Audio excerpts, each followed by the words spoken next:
yang menunggu detik-detik kebangkitan Yesus dari baring di kubur, lalu kemudian duduk, lalu kemudian berdiri, lalu kemudian berjalan. Siapa oknum yang melihat ini? Ada Tuhan mati, bangkit pada hari ketiga. Siapa oknum yang menunggu?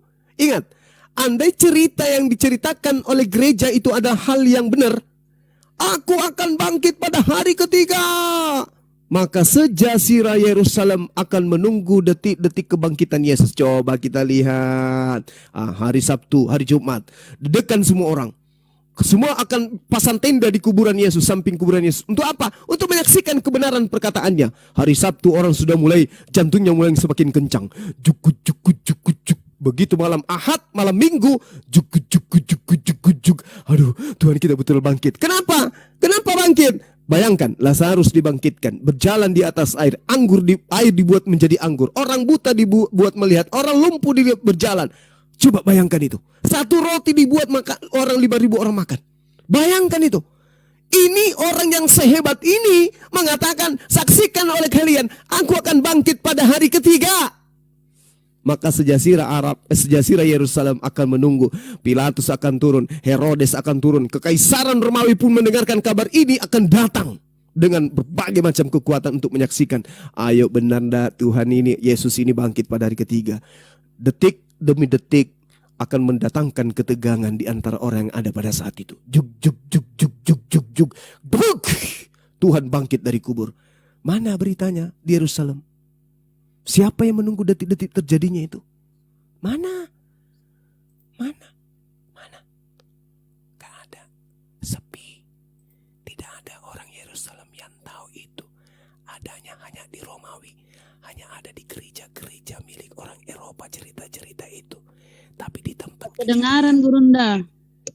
Di tempat kejadian tidak ada.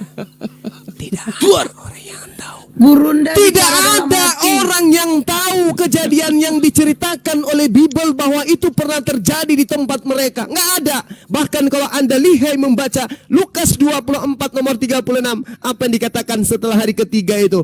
Tiba-tiba, Assalamualaikum, Shalom alaihim. Apa yang terjadi terhadap murid-muridnya yang seharusnya menunggu detik-detik kebangkitan Tuhan? Apa yang terjadi? Mereka semua kaget dan ketakutan sebab mengira melihat hantu. Astagfirullahalazim, ya Allah ya Karim. Tadi katanya menunggu Tuhan bangkit pada hari ketiga. Justru begitu dia muncul di tengah-tengah mereka, justru mereka ketakutan mengira melihat hantu. Untuk membuktikan supaya dia bukan hantu, dia minta apa? Ikan goreng. Ikan goreng. Mana eporia itu mana? Waktu itu ada euforia itu ada, mereka pesta bakar-bakar ikan rame-rame muridnya itu. Makanya Yesus itu datang memintanya sepotong kepas kepalanya itu yang, dan itu ikan mujahir, ikan mujahir yang banyak durinya. Masa iya Tuhan makan ikan goreng yang banyak durinya?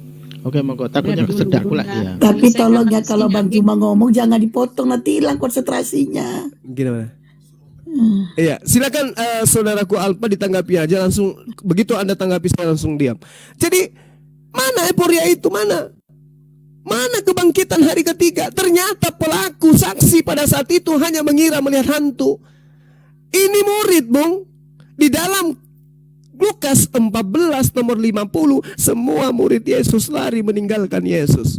Bayangkan, ini ada seorang Bang Suma jago bela diri. Murid-muridnya Bang Suma tahu, sekali tepak ketupak orang bisa pingsan, ya kan? Tiba-tiba ada ancaman. Kira-kira murid saya mengandalkan gurunya kak?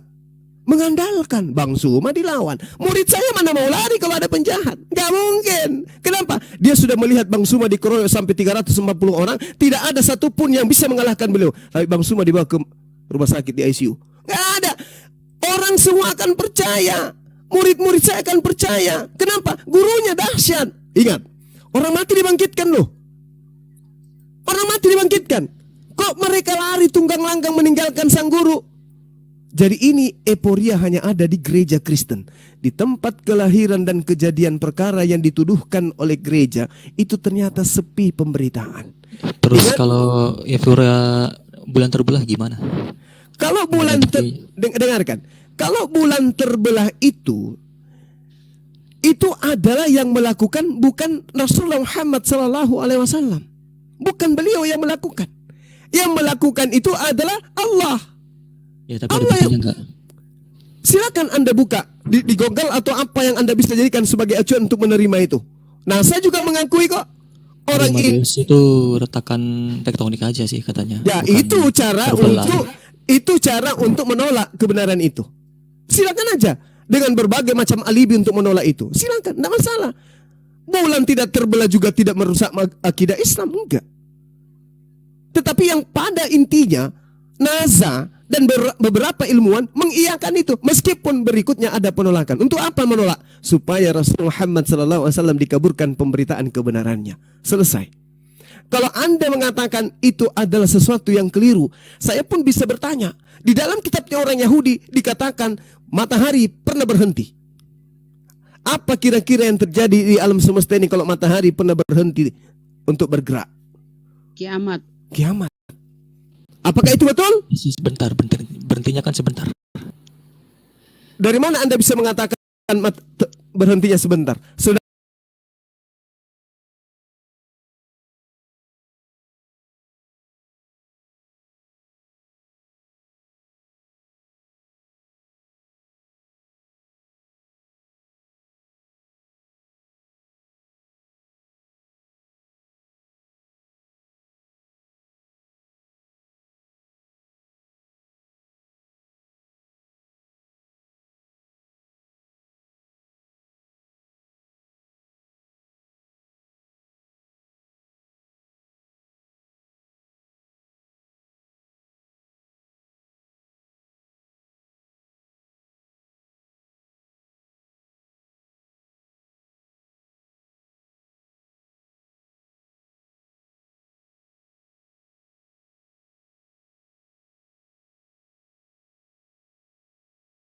Sedangkan Yesus mengatakan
orang-orang yang mengimani Taurat itu bahwasanya pernah ada hari yang hilang, namun ketika diteliti itu tidak pernah itu terjadi. Itu artinya Bible itu berbohong, dan hanya satu nubuatan yang ada di dalam Bible itu yang tergenapi, itu hanya satu, yang dimana ular makan debu. Dan saat ini memang ada tercipta yakni vacuum cleaner, penyedot debu. Itu yang terjadi oleh nubuatan Bible, itu hanya itu saja, ular makan debu yang digantikan dengan vacuum cleaner saat ini. Oke, monggo silakan. Iya, silakan coba Anda jawab yang tadi. Bagaimana kemudian kitab Tauhid ini bisa ditempel di agama Roma, orang Roma. Anda tahu kan sejarah agama nenek moyang orang Romawi sebelum beragama Kristen? Anda pasti tahu kan?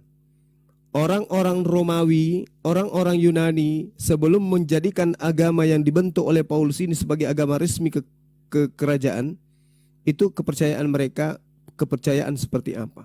Romawi kuno itu menyembah apa? Romawi kuno itu konsepnya seperti apa? Anda udah tahu kan? Tuh.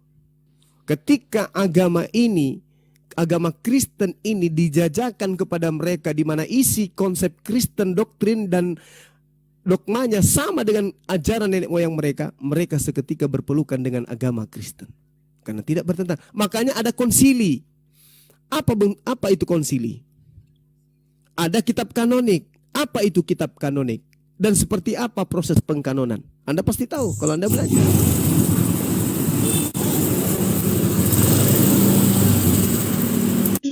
Noise. Aduh. Itu dia, Anda pasti tahu itu. Oke ya. Nah, untuk itulah saya katakan kepada saudara, ya silakan Anda belajar mencari jawaban. Setelah Anda tahu nanti jawabannya, silakan Anda mencari Bang Zuma. Kita diskusikan lagi, kenapa bisa kitab Tauhid milik Yahudi, kenapa bisa masuk ke dalam agama Trinitas.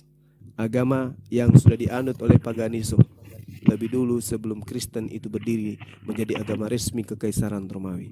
Silakan. Mungkin ada yang mau menambahkan waktu dan tempat, silakan. Saya sedikit lagi ya. Mohon izin.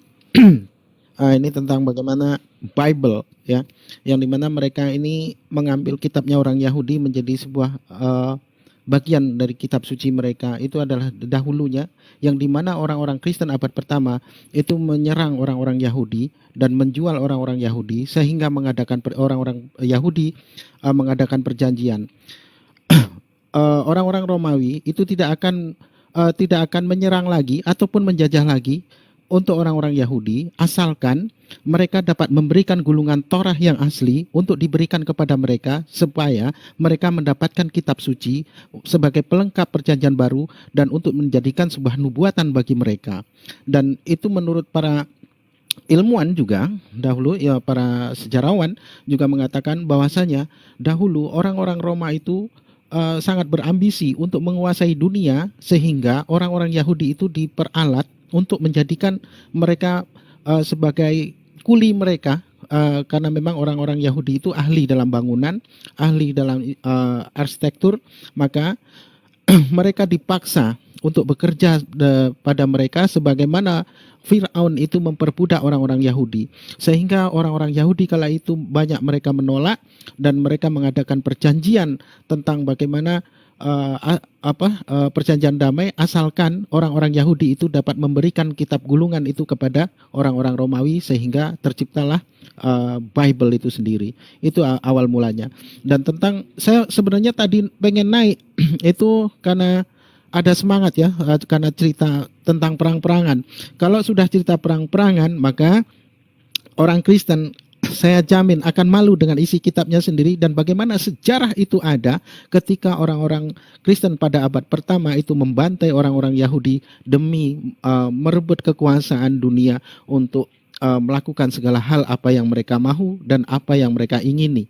Nah, jadi apa yang dibuat orang-orang Kristen saat ini ketika mereka mengagung-agungkan orang Yahudi, memakai bendera Yahudi, sesungguhnya mereka orang-orang yang tidak punya malu, yang dimana sesungguhnya apabila mana orang-orang Yahudi itu berjumpa dengan orang-orang Kristen ataupun orang-orang Nasrani di lorong-lorong maupun di rumah-rumah peribadatan mereka, ketika mereka berpapasan, mereka akan meludahi karena benci, oleh karena dendam politik di masa lalu, yang dimana orang-orang Kristen zaman dahulu pernah membantai nenek moyang mereka. Oke, monggo silahkan lagi.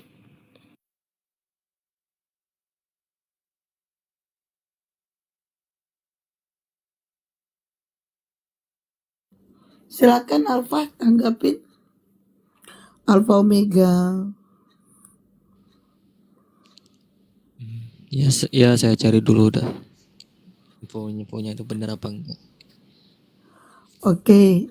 Masalahnya Sambil apa, Bang enggak tahu Alfanya. juga.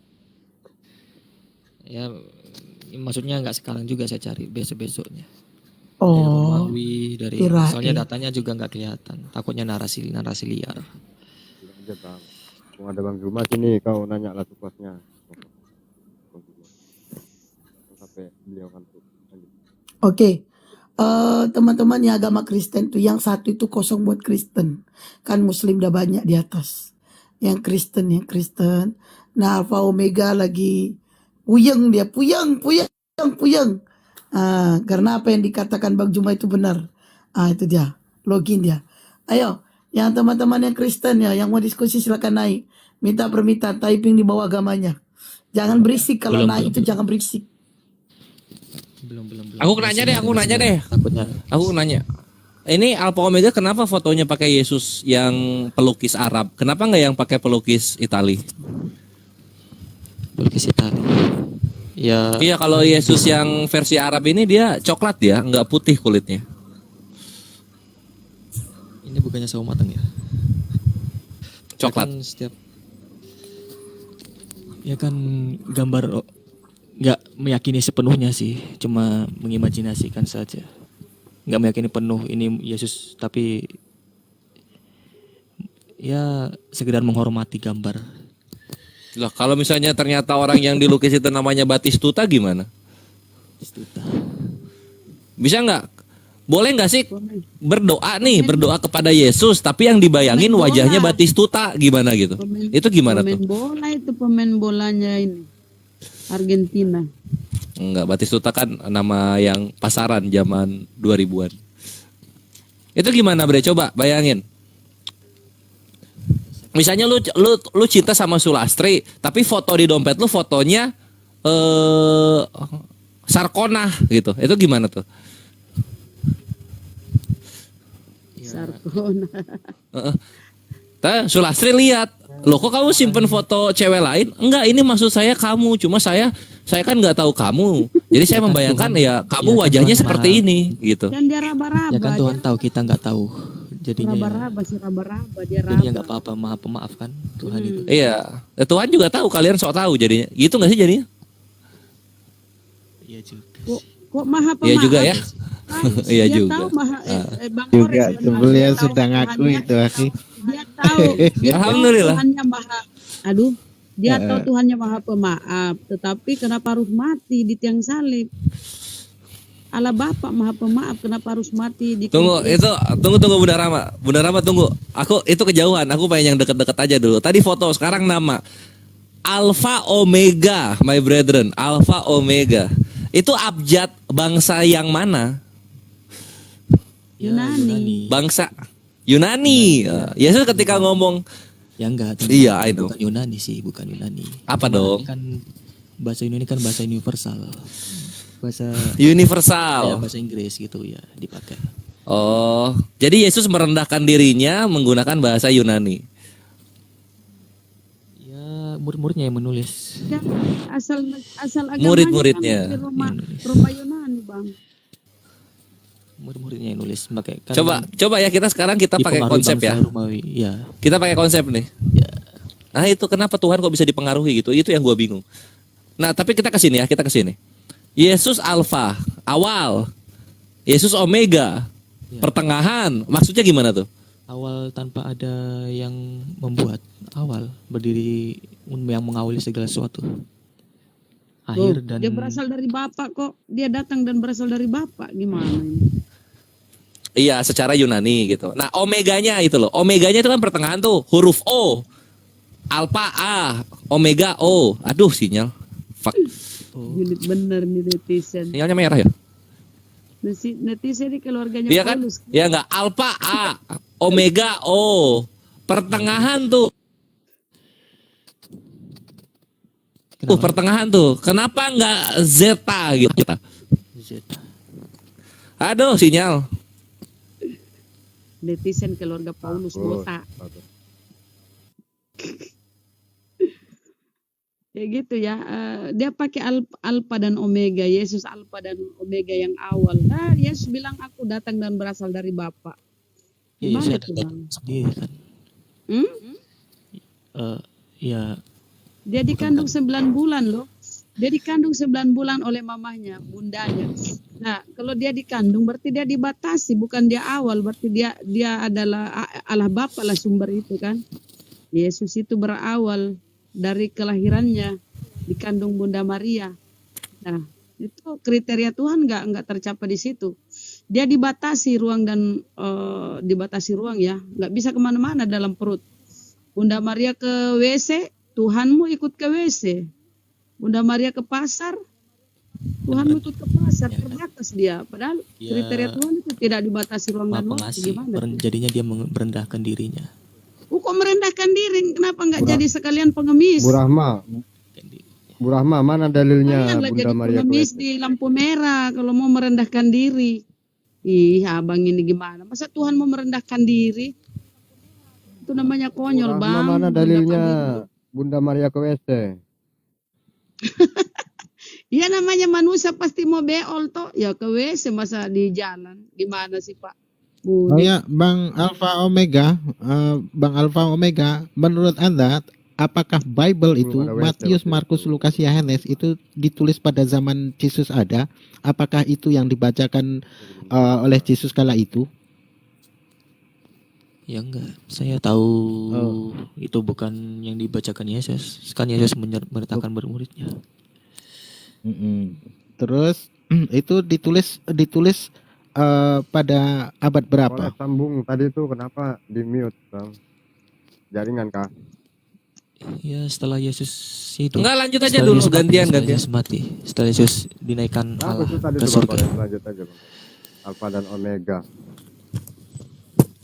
Mm-mm. Nah, coba Anda saat ini Enggak pegang apa-apa, lanjut dulu Bible. atau Aki Musa nanggung.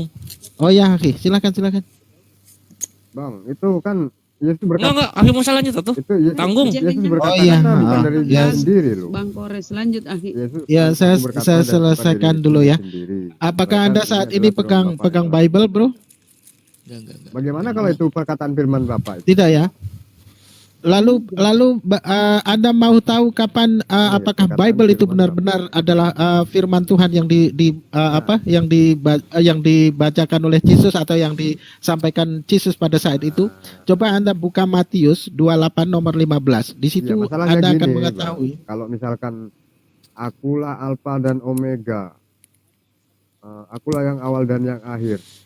Nah, dia berkata dari dirinya nih. Sementara di ayat lain, aku berkata-kata ini bukan dari diriku sendiri. Nah, berarti Yesus ini berkontradiksi, gitu loh, konsekuensinya. Maju kena, mundur Makasih Bang lebih kena, Jos. gitu.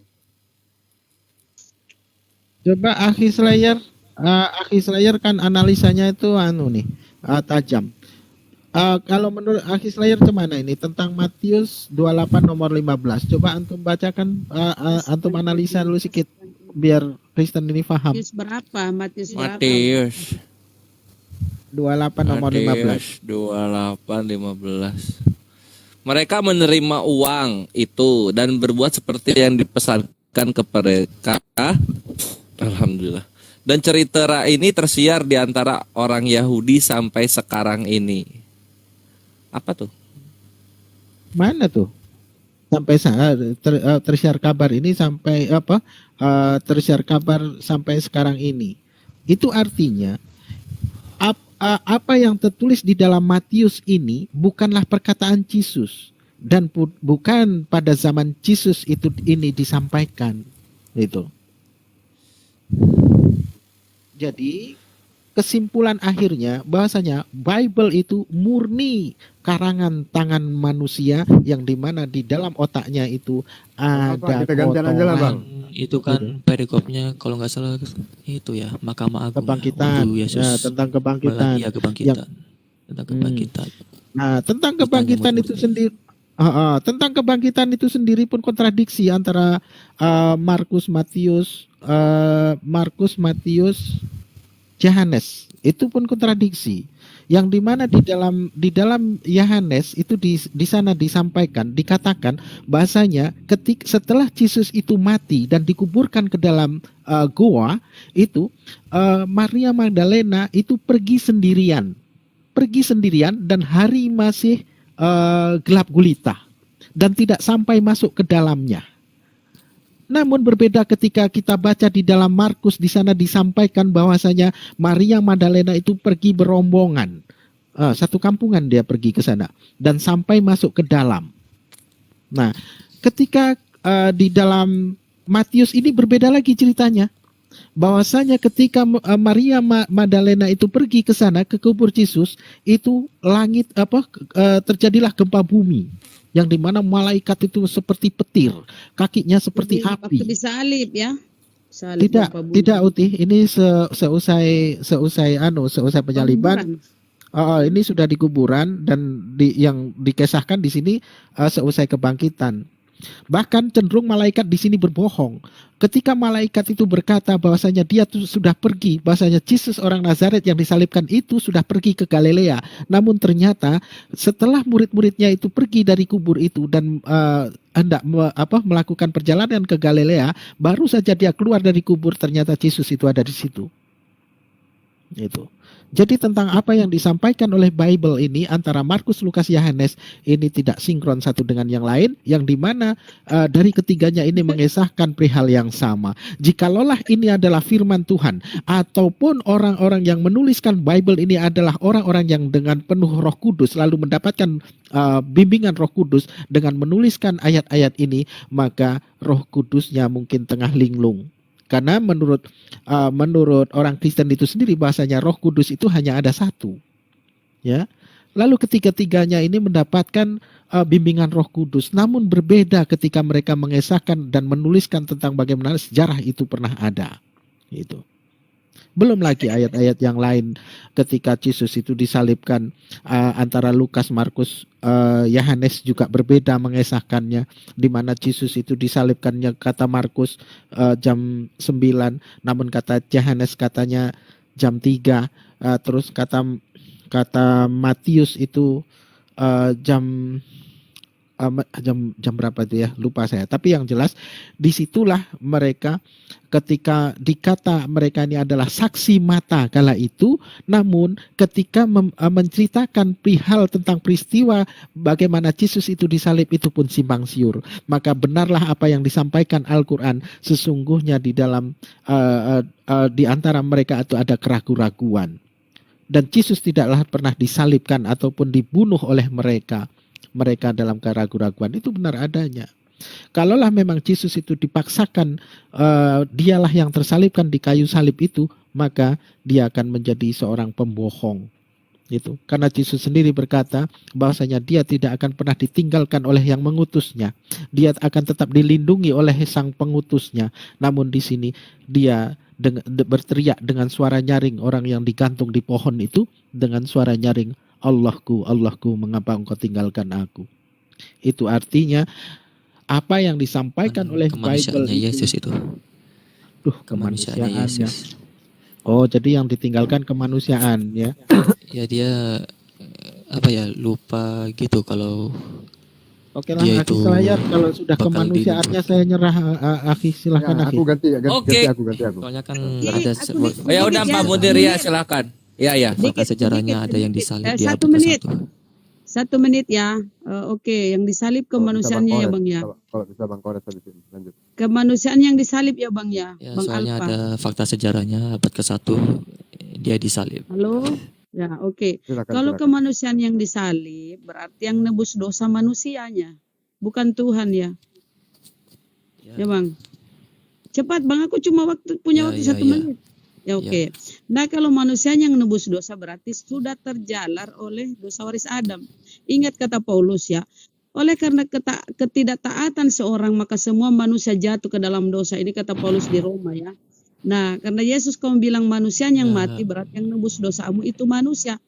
Artinya dia sudah tertular dosa waris Adam. Tidak tidak terpenuhi lah. Karena yang harus menebus dosa itu orang yang suci, orang tanpa noda dan dosa ya. Sejarahnya kan sudah ada, fakta sejarahnya tertulis. Yesus itu mati disalib. Bukan orang lain yang disalib.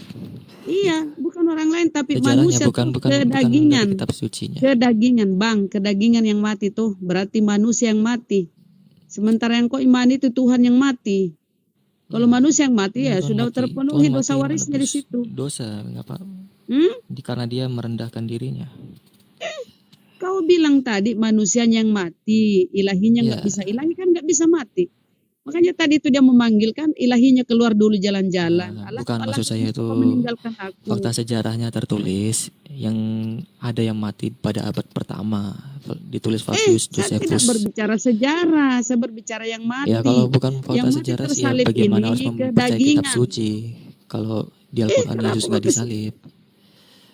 Loh. Bagaimana mempercayai Yang saya kitab kamu kan suci? bilang yang sebentar Mas Bang, kedagingannya kan yang Bagaimana mempercayai mati. kitab suci Oh, kalau berarti di Al-Quran katanya Yesus nggak disalib. Kalau fakta sejarahnya Jangan Flavius dibantah. Josephus mengatakan Yesus disalib. yang mati sebentar bang. Ini yang mati kan kedagingannya, yang nebus dosamu kedagingan berarti manusia. Sementara kata Paulus, semua manusia terjatuh ke dalam dosa, mewarisi dosa waris Adam. Artinya tidak sukses keselamatan yang dilakukan oleh Yesus di tiang salib. Karena faktanya apa? Ketika Yesus disalib, dia masih memanggil Bapa Allahnya. Allahku, kenapa kau meninggalkan Ya, aku? dia Berarti dalam fase kemanusiaannya itu memisahkan ya diri makanya dari aku Tuhan. bilang Itu- fix. Oke, itu sebelum- saya sudah selesai sebelum- 1 menit. Sebelum Fix ya, yang meninggalkan Kata mati di sejarahnya sana kan manusia. disalib, Iya. ada Oke. yang disalib di abad pertama. Yang Oke, aku mati nanya. kenapa kau ke abad sejarah kau cerita? sebelum- Yang mati disalib manusia Iya, kalau fix ya, berarti yang kan nebus sejarah dosamu kan manusia empiris. bukan Tuhan. Ya. Bukti Manusia empiris dari mewarisi sebuah dosa agama itu harus waris Adam. ada bukti Oke, empirisnya. Oke, Bang silakan. Alfa, itu bikin yang sejarah meninggalkan cerita itu bukti empirisnya. meninggalkan itu keilahiannya. Sebelumnya itu ada di mana itu? Sebelum ditinggalkan? Ya pergi jalan-jalan kan. Enggak, maksudnya gini, sebelum keluar berarti sebelumnya ada di dalam Nah, dirinya. ini masalah sejarahnya ini. Yesusnya itu kan udah mati kan. Ada fakta sejarahnya, sementara Quran kan bilang Yesus nggak mati. Kenapa kau Gimana ke itu? Al-Quran? Kita cerita Yesusmu. Enggak itu loh. Ya, Itu yang dipisahkan. yang keluar tuh apanya gitu loh, Bang. Jelaskan dulu. Bang. Aku ngerti, Bang. Yang keluar manusia, Iya, Ya, manusianya Dia tuh merendahkan berteriak diri. kepada siapa gitu loh. bukan dalam fase mode Tuhannya dari Enggak, itu rohnya kah yang manusia. keluar atau apanya sehingga jasadnya ini Dua berteriak-teriak? mode ya. Dua Ya. mode dia. Eli Kadang lama mode sabachthani. Tuhan, kadang mode manusia.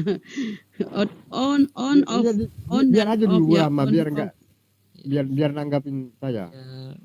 ya, Saat keluar dia itu, saat keluar itu ya fakta sejarahnya apanya kan membuktikan Yesus itu ada yang mati di abad pertama disalib. Sementara Ya, Quran ada kan itu bilang pun Yesus ada nggak mati sejarahnya. semuanya pun meyakini Nggak ada tuh di Tuhan. sana. Bahkan di sana itu di Yahudi sana itu mereka menganggap itu mitos. Ya, Kalau kita ya, tanya orang-orang Judaism ya, nggak ada itu mitos, itu nggak ada. Yang seperti yang kau tapi imani Flavius bang. Josephus kan menganggap dia ada. Aduh, nih orang kau itu mau tidur apa mau diskusi sih? Flavius Josephus kan ada menganggap dia ada, bukan mitos. Dia mau tidur. Dia mau tidur kayaknya nih. Udah bang, Lanjut, Bang tidur Koret. aja. Ya udah, aku bikin bangun dia ya. Aku bikin bangun ya. Aku bikin bangun. Kasih bangun dia, Oke, kasih oke. bangun. Ini tadi yang soal penyaliban, Pak. Alpha, Omega ikan. Ya, Yesus itu disalib jam berapa? sore ya kalau nggak salah. Jam 5 sore, jam 3 sore. Jam 3 sore. Meninggalnya jam berapa? Jam 12. Ramadan Coba, Pak. dulu biar dijawab. Kurang tahu. Tidak netizen ku baca. Dia jam 3 sore, disalib. Terus meninggalnya jam berapa tuh di kayu salib? Nggak tahu saya. Nggak tahu. Woi, Nggak tahu. nggak tahu. Ya, anggaplah meninggalnya jam 6 sore ya. Bisa nggak jam 6 sore meninggal? Gimana? Jam 6 sore. Iya, jam 6 malam lah gitu meninggalnya. Kalau gitu. Malam. Woi, Ya kenapa terus kalau gitu? nah itu. Kita sekarang lihat data ya, kita lihat data mengenai penyaliban. Nah, datanya di sini. Nah, ini dari National Library of Medicine ya. Tuh, ini PMC PubMed Central. Ini punya government. British punya Besar, ini. Bunda. Ini British punya ya. Kita lihat di sini. Besarin. Mengenai sejarah penyaliban. Tapi sebelum ke sejarah penyaliban, ini deh. Gua kayaknya nggak bisa gua kalau dia bohong-bohong kayak gitu nggak bisa. Gini bre, lu tuh salah. Yesus itu disalib itu dia jam 9 pagi. Ngerti ya? Yesus disalib jam 9 pagi. Gimana itu? Kita di mana itu terus? Di Markus 15.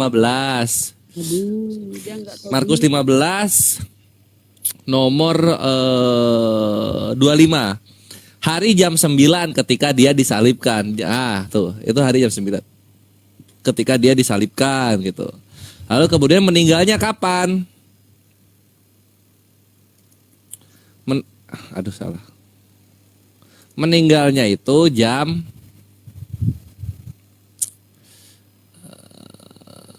tunggu.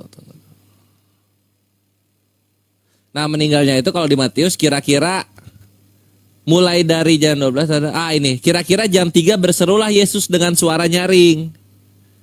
Gitu. Nah, jadi matinya tuh jam 3 gitu. Matinya tuh jam 3. Dapat ya? Yesus disalib jam 9 pagi, jam 3 sore meninggal. Pertanyaan gua, kenapa ini sosok yang dituhankan oleh orang Kristen,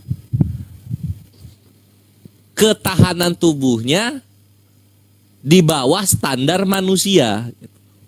Kenapa? Jam. Karena kalau misalnya orang disalib itu ya, kita lihat di sini.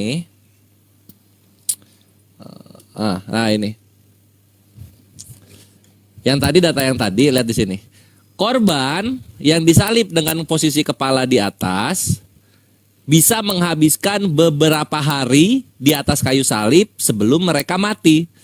Yesus sehari aja belum nyampe. Itu orang kalau kerja shift pagi belum pulang itu, dia udah meninggal.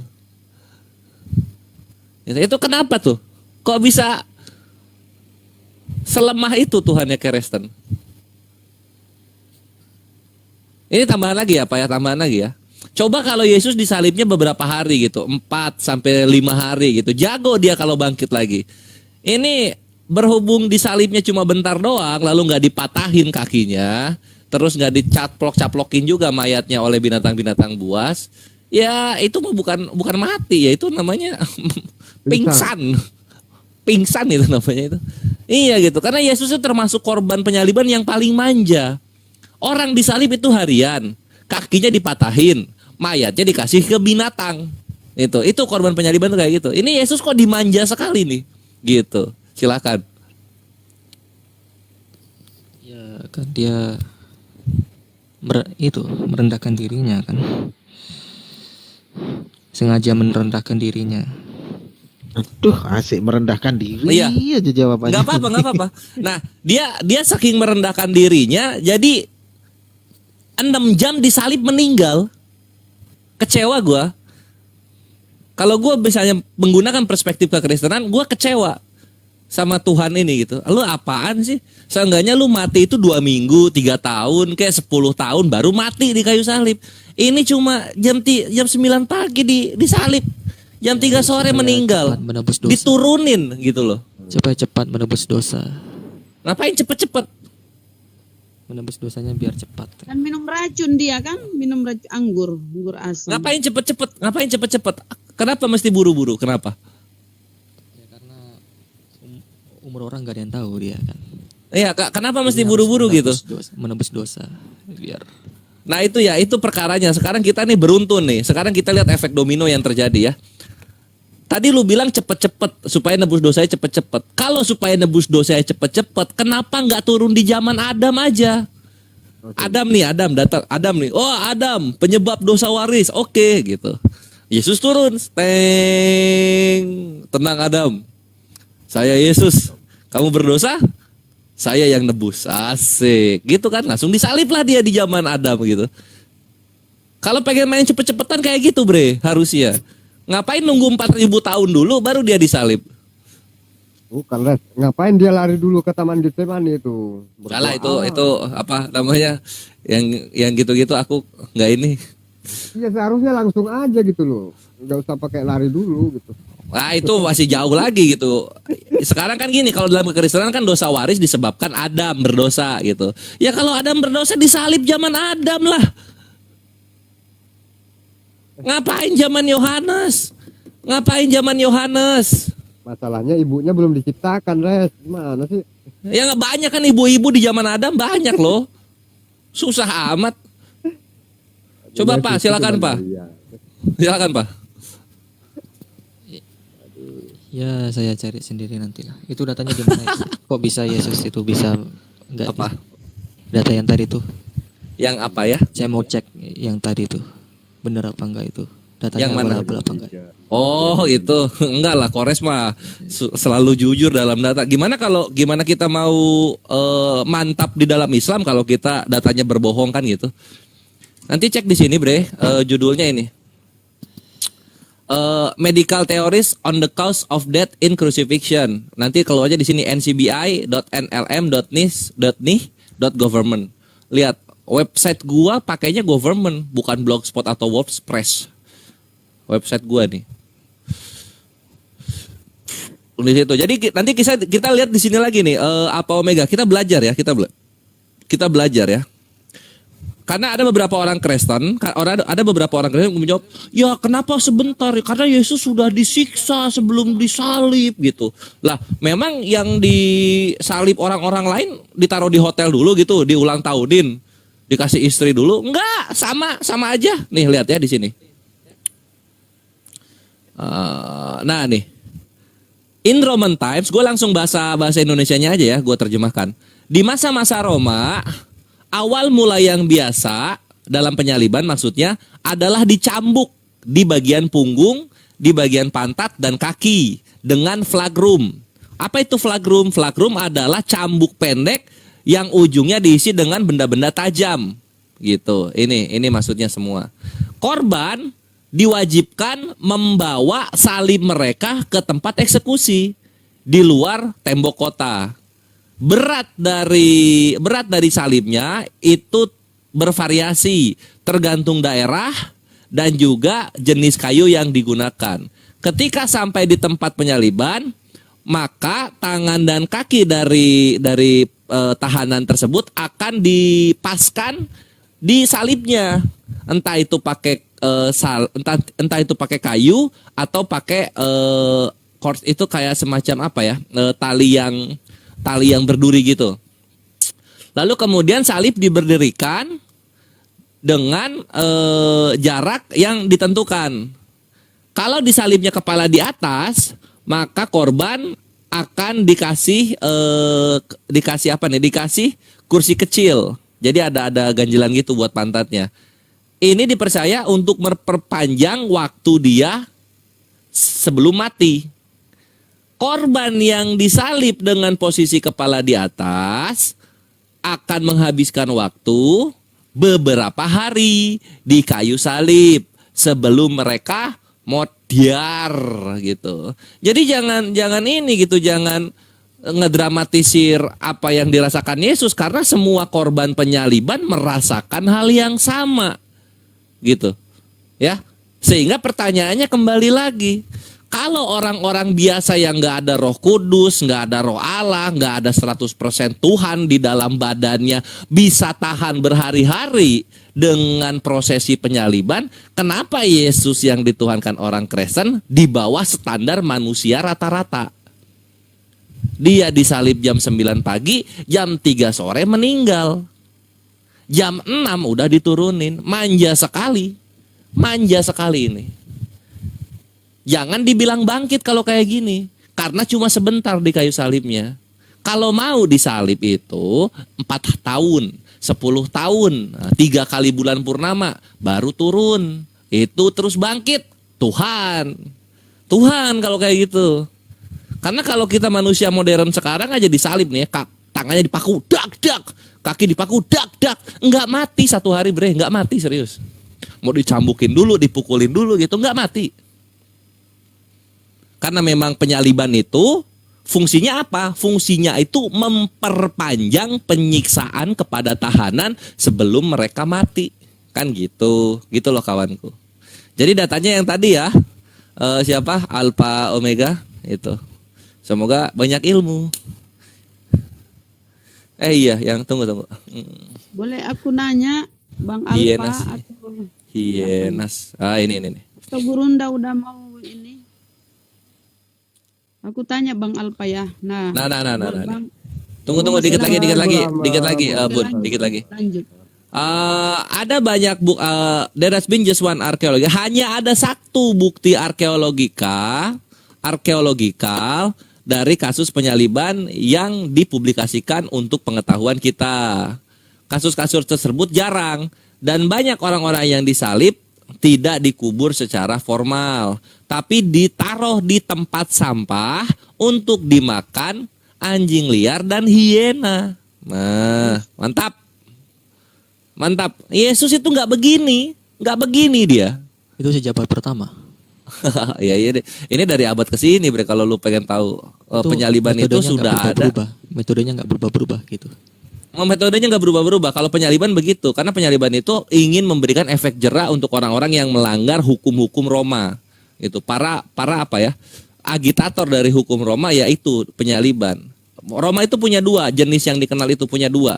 Pertama, penyaliban itu orang-orang yang bukan golongan ningrat. Yang kedua, penggal. Penggal itu untuk orang-orang yang berkasta tinggi tapi melakukan pelanggaran. Gitu, my brethren, ya. Ya, makanya nah ini pengakuan dari Lucius Annaeus Seneca 4 sebelum Masehi sampai tahun 65 Masehi. Merekam beberapa penyaliban massal dan membuat catatan. Aku melihat salib-salib di sana. Tidak hanya satu bentuk, tapi dibuat dengan beberapa bentuk variasi. Beberapa korban disalib dengan kepala ke bawah. Beberapa dimutilasi bagian privatnya. Nah, Yesus enggak nih. Dan beberapa dipanjangkan tangannya gitu. Ya enggak? Gimana Alpha Omega coba? Kalian yang menggembar-gemborkan penyaliban itu begini dan begitu, ketika kita cek data ternyata biasa saja. Ternyata apa yang dirasakan Yesus itu biasa saja. Semua kaum rendahan di Roma itu ya bisa-bisa aja begitu gitu loh. Tapi kenapa di Flavius Josephus itu kok ada tertulis penyaliban? Ya Apa itu karena data ini palsu? nih. Nah, Flavius Josephus mencatat penyaliban apa? Nah, ini. Nah, ini. Flavius Josephus tahun 37 sampai 100 Masehi menulis ratusan orang Yahudi, ratusan tahanan Yahudi disalib di Yerusalem tahun 70. Di masa-masa pemberontakan melawan Roma. Perhatikan perkataannya. Mereka pertama dicambuk, lalu disiksa dengan berbagai bentuk penyiksaan sebelum mereka mati, lalu disalibkan di luar tembok kota. Nah, ya. Cakep nggak tuh? Iya. Coba bagus aku websitenya. Websitenya coba. Ulang lagi, kita ulang lagi ini websitenya nih. Kores mah baik soal website. Ini National Library of Medicine. Ini. ncbi.nlm.nih.government. Lu yang ceknya ininya aja. Medical theories on the cause of death in crucifixion. Teori medis tentang penyebab kematian di atas kayu salib. Selamat datang di kebenaran. Oke, boleh bertanya Bang Kores atau siapa yang bisa jawab nih? Sebagai ahli Bible ya. Silakan, silakan. Ini di mau menanggapi aku atau enggak nih? Aku tanya nih dulu ya. Ketika terjadi penangkapan, semua murid meninggalkan Yesus kan, Bang Kores kan? Ya Bang Kores ya. Nah, Apa tuh? ada seorang ketika terjadi penangkapan terhadap Yesus, semua murid meninggalkan dia, melarikan diri kan? Tapi ada seorang muda yang pada waktu itu hanya memakai sehelai kain lenan untuk menutupi badannya, mengikuti dia. Mereka hendak menangkapnya, tetapi ia melepaskan pakaiannya dan lari dengan telanjang. Nah, yang aku mau tanya nih, siapa nih pemuda yang pakai kain lenan dan melepaskan kainnya dan lari dengan telanjang nih? Ini lucu juga kalau ku tengok ya. Itu Gurunda bisa nyambunginnya itu. Itu kuncinya di kain lenan, Iya, kain lenan. Dia pakai sehelai kain lenan untuk menutupi badannya, mengikuti dia. Mereka hendak menangkapnya. Ini kan proses penangkapan Yesus ya. Sudah ketika saya murid-murid izin pada keluar dulu ya. jawab dulu ini tidur Bang. dulu. Kira-kira menurut Ya siapa ini? Maaf ya. Ini kami hanya membuka logika di sini. Coba buka kalau walaupun kamu mau turun ya sebentar di Itu si Kris itu ditanyain dong agama apa. Izin keluar dulu ya. Itu nggak dijawab dulu Bunda Rahma. Ya. Wah, Loh, apa aku terlalu kejam ngasih data seberapa seberapa normalnya yang namanya penyaliban itu gitu. Bagus, Res. Itu detik-detik terakhir itu harus dimaksimalkan gitu loh. Takut dia keburu kabur. Karena tanda-tanda Karena apa ya, kawan-kawan Kristen, cobalah dipikir lu tuh, kalau misalnya memang penyaliban itu adalah hal yang sakral, coba ini dijawab ya untuk kawan-kawan Kristen ya. Coba dijawab. Kok bisa-bisanya hukum Taurat Tuhan dibatalkan oleh hukum Roma? Coba dijawab itu, gitu. Kristo Raja, dan silakan dari mana? Siapa? dari partai apa, Bang? Ya ini Kristo Raja. Toraja, selamat malam. Kristo Raja. Chris. Apa dia tidur nih? Atau Brian John, Brian. Oke, Brian John, selamat malam. Itu apa tuh? Itu rokok ya? Awas rokok, jangan kelihatan. Turunkan aja lah, naik-naik langsung macam sok kegantengan. Oke, Chris John, selamat malam. Hello, I am Chris. Chris John, sekali lagi saya tanya, selamat malam. Ya, selamat malam. Oke, silakan Anda turun. Mana? Itu nyaut loh. Dia jawab Nggak ada suaranya. Ada. Yang jawab Nirit yang ngomong, bukan Chris John. Jawab tapi pelan. Lagi Duduknya Nanti pakai handuk ya? Atau pakai hordeng? Nggak kedengeran. Bunda, dia jawab. Enggak, saya mau jawab, saya mau bantu jawab Uti Rahma tadi waktu beliau bertanya. Boleh. Siapa yang pakai Bentar lenan? Bang Gusa, nanti ini lagi bentar. Iya. Kristo Raja, selamat malam. Ya, selamat malam. Agama Pak? Kristen. Oke, lanjut. Oke. Ya tanggapi nih, siapa yang lari telanjang nih? Yang pakai kain lenan, terus dia lepas kain lenannya, kemudian lari telanjang. Pengen dengar-dengar Wow. aja nih karena Keren. seru rasanya. Ya, boleh Kejauhan itu Bu dijawab. Rahma. Kejauhan itu. Ya Apa? silakan. Ini Pak, ada waktu penyaliban ya Pak, tolong ditanggapi ya Pak. Waktu penyaliban, penangkapan Yesus, semua kan murid meninggalkan Yesus kan, melarikan diri. Ini di Markus 14:50 ya. Nah, Markus 14:51, ada seorang muda yang pada waktu itu hanya memakai sehelai kain lenan untuk menutup badannya, mengikuti dia. Ya. Saya ulang ya, sehelai kain lenan untuk menutup badannya, mengikuti dia. Mereka hilang. hendak menangkapnya. Hilang dari land. Enemy missing. Hilang dia. Ya, kejauhan itu Jadi- tadi. Ya sudah, saya bantu jawab Uti Rahma. Itu Boleh, adalah boleh. Yohanes itu adalah yang pakai kain lenan dan telanjang, itu Yohanes yang lari terbirit-birit ke Pulau Patmos. Lalu di sanalah dia berhayal-hayal karena Nggak ada bersembunyi. otaknya, jangan dijawab. Jadi Yohanes? dia menulis Yohanes. Jadi dia lari terbirit-birit, ketakutan, memakai kain lenan, sembunyi di Pulau Patmos. Di sana dia berhayal. Lalu Kalau menurut mengaku Bible, mendapatkan pewahyuan. sebentar. Menurut Bible kan Yohanes juga direbus, digoreng di minyak panas itu. Yohanes setelah mana? itu dia Banyak, Pak. mengalami ini trauma tinggi, mengalami trauma tinggi. Setelah itu dia orang terkena trauma tinggi ini kan jadinya berhayal-hayal, panas dingin kan badannya. Setelah itu dia mengaku mendapatkan pewahyuan. Maka ketika pewahyuan itu dibaca itu lucu, di sana banyak ayat-ayat yang menjadi aneh dan lucu. Makanya ketika Nabi Luga itu menuliskan tentang bagaimana bukunya itu banyak terinspirasi dari Wahyu. Makanya ketika saya baca, baru satu lembar belum usai saya membaca itu sudah terpingkal-pingkal saya tertawa. Nah, karena memang ya itulah, di mana Kristen itu asal imani saja, sesungguhnya mereka tidak tahu isi kitab. Kalaupun dia berani naik untuk berdebat, itu hanya karena emosinya saja. Untuk membawa ilmu tidak. Gitu. Oke, mau silakan akhi. Tapi aku pernah baca loh, Yesus tuh memakai kain lenan. Di mana itu ya? Aku pernah. Yesus kala itu memakai kain lenan. Bentar ya, aku ingat. Pernah baca kah? Masa Yohanes sih? Betul kan? Enggak, tidak saya hanya bergurau. Aku pikir serius, bukan Yohanes di situ. Lah Jangan kan terlalu kalau serius, kan menjadi Kristen kan wajib pandai ngarang, ya kan, pandai ngarang cerita. Jadi Itu saya karangannya mewakili siapa, mereka. Luga? 13:4. Oh iya Gurunda. Yohanes 3 apa Markus ya Gurunda? Markus 13. Kalau nggak salah sih itu. Iya, Yesus itu waktu. Yohanes 13:4.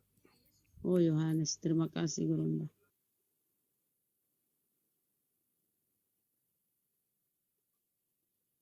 Iya, aku pernah baca Yesus pakai kain lenan. Terus yang lari telanjang itu pemuda pakai kain lenan. Jangan-jangan. Aduh, parah. Mana dia? Jangan apa? Kalau Nih, jangan-jangan. Yohanes 13:4. Lalu bangunlah Yesus dan menanggalkan jubahnya. Ia mengambil sehelai kain lenan. Nah, loh.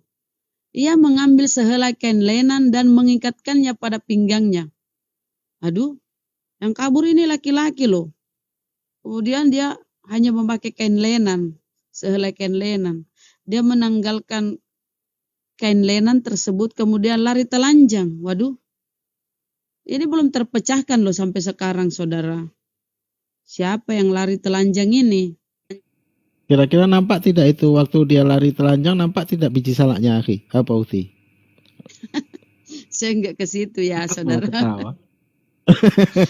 Uti ini asik itu aja yang dibahas, pasti membahas biji salak. Enggak, ini kan, coba kita tengok ya di Yohanes 13:14. Yohanes 13 berapa tadi ya? Yesus memakai kain lenan. Kemudian yang lari telanjang ini pemuda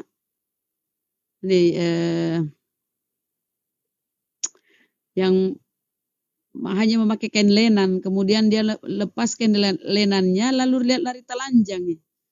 Aduh, kenapa ya Yesus pakai kain lenan? Yang pemuda ini juga pakai kain lenan, kemudian dia lari telanjang. Kain lenannya ini. Siapa tahu ada hubungannya ini ya, coba kita lihat dulu. Mana nih Oten? Kok lari kalau saya tanya kain lenan ya? Tapi sebetulnya Iya, kalau itu kita lihat hubungannya. patungnya bukan pakai kain lenan, pakai basahan. Itu hubungannya sama orang terkena penyakit kusta, Uti. Yang dimana orang terkena penyakit kusta itu apabila ingin sembuh, dia harus memakai baju compang-camping, setelah itu menutup kepalanya dan lari ke hulu ke hilir sambil berseru dengan suara nyaring, najis, najis, najis, najis, najis, maka dia akan sembuh. Nah, di situ dia. Loh, bukan lari katanya. Ini orang di sini kita baca lari.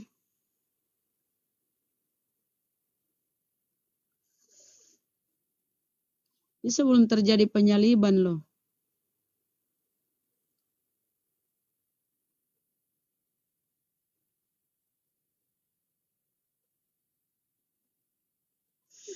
Yohanes 13:14. Lalu bangunlah Yesus dan menanggalkan jubahnya. Ia mengambil sehelai kain lenan dan mengikatkannya pada pinggangnya. Nah, kita baca ke tadi Markus berapa tadi? Markus 14:51. Coba kita ke Markus 14:51. Markus.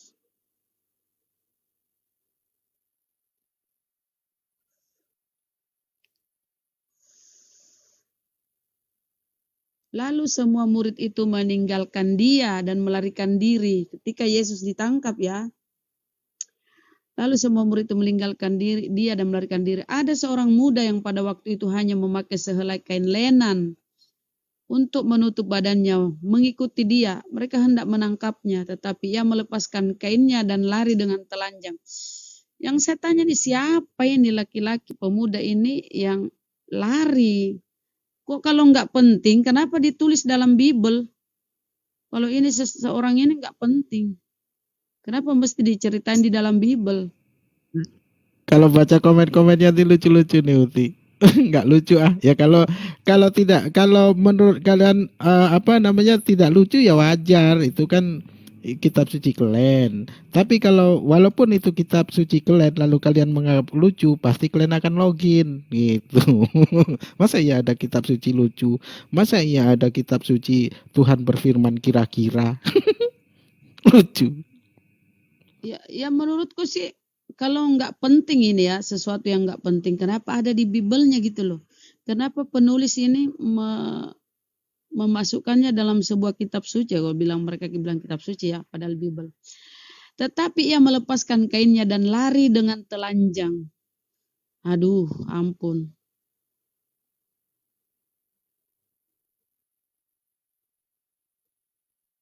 Ada yang bilang cucu Yesus. Bang Koit ya. Jangan, bukan, belum ada dia.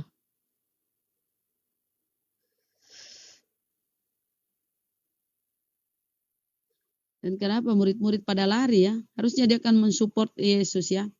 Harusnya dia kasih semangat. Sabar ya Yesus atau guruku. Ini kan kamu lagi mau menebus dosa, ini sabar ya. Pada lari nih murid-murid ya. Tidak setia kawan lah.